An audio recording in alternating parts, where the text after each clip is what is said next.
context, the MAP project was the first really consolidated project to look at Southeast Asia. And I was one of the curators who wrote that grant. And I knew, based on my own projects, that I wasn't going to be able to look at the Middle East, South Asia, and Southeast Asia, because that's just impossible for one person to do. And that we needed more curatorial staff, we needed to have a different kind of format to complement what we were doing within the Asian Art Program. That was in existence at that time. So, apart from, we're always trying to look at new models, right? So apart from the more kind of classical curating that I was doing, I was very keen to have, other researchers and minds from the region who were going to really influence and infect the institutional history of the Rubicon. And the only way to do that is to really inform its collecting policy. So the UBS project really enabled us to get a lot of research done in the region. And of course it's subjective. It's subjective because it's based on the priorities and the predilections of one curator. So some of the choices are great and some of the choices are not that great. But at the end of the day, this practice reinforms the Guggenheim and reinforms those 20 other curators who have never really taken the time or had the interest to look at Southeast Asia.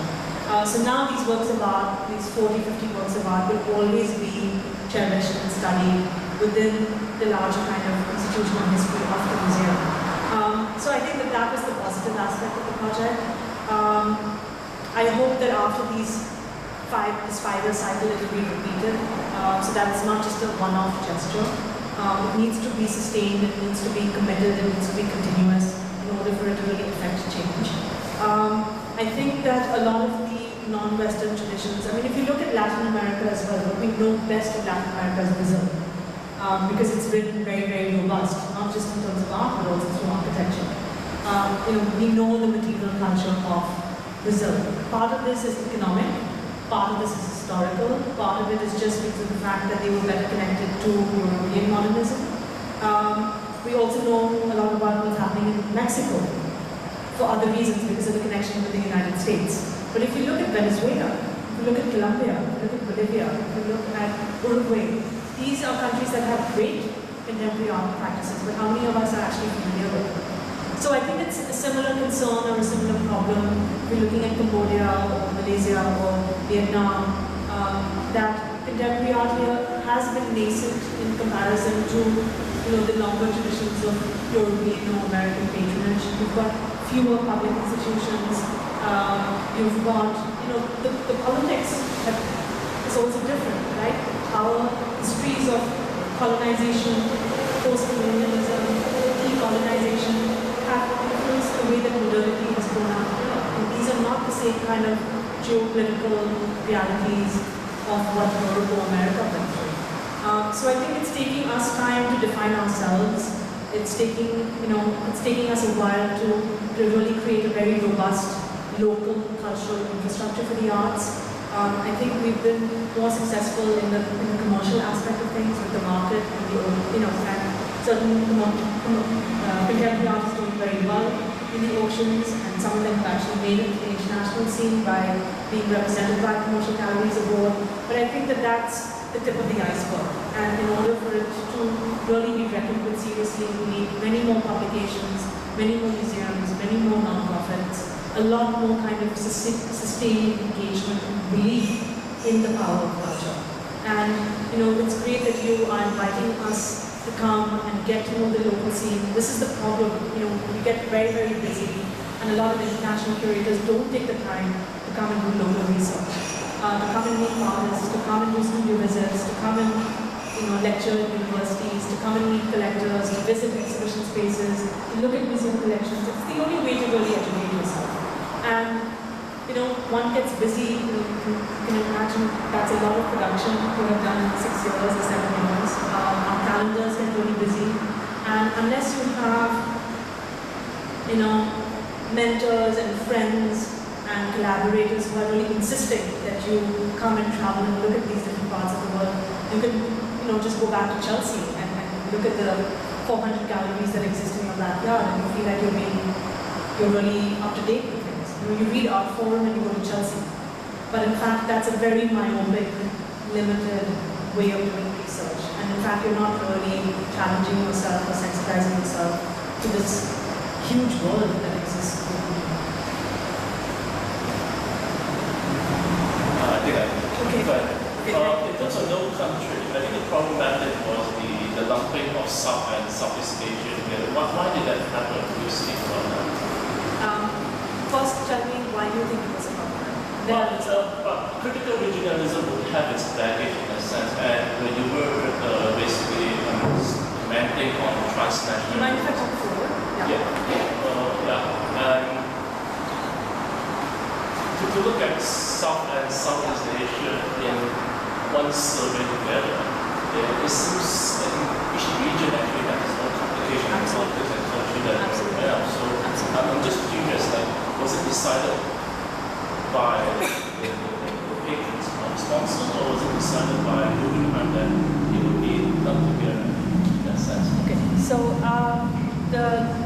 it's a very valid point, and there are obvious limitations when you try to do regional studies, and you're trying to fill in the gaps and do a kind of revisionist history in a Eurocentric institution, right? Or in an institution that up until 5 or 10 years ago was really only aligned and invested in Western Europe and America. So we know it's a vexed problem.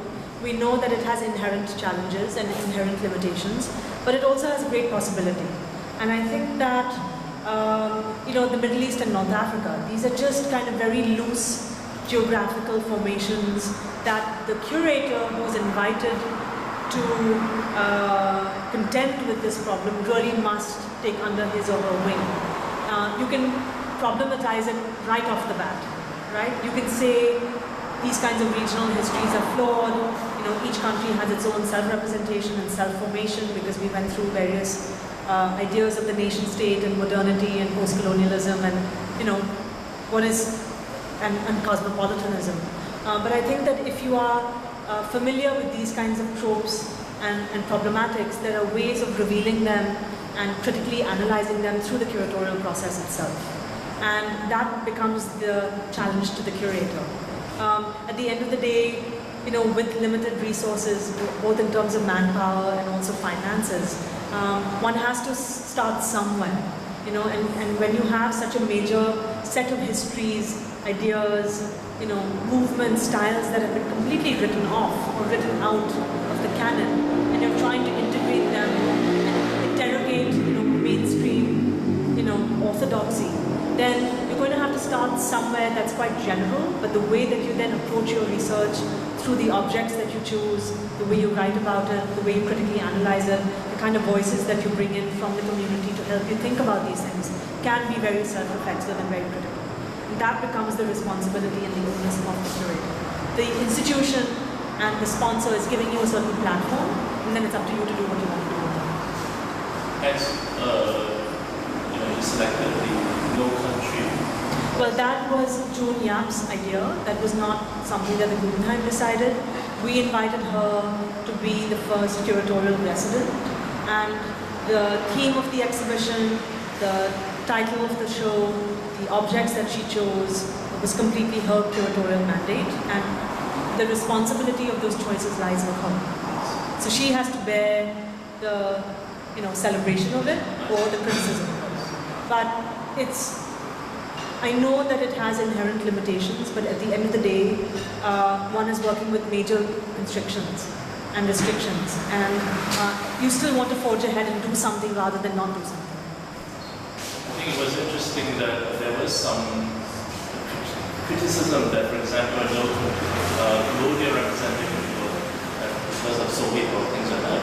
But what is interesting at the same time is that right after I think the show opened, there was a big survey of Cambodian photography and showed in, I think it was MoMA.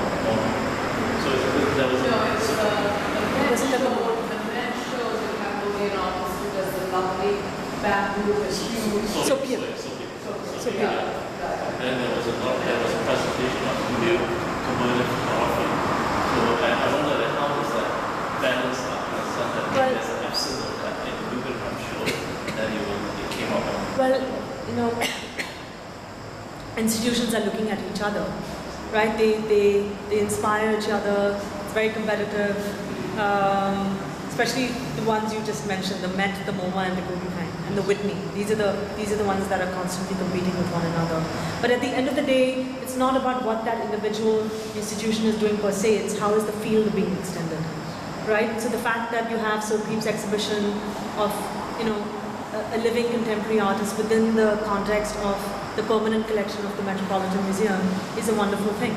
The fact that you have June doing her own take or retake on regional, criticalities, critical thought is her own take.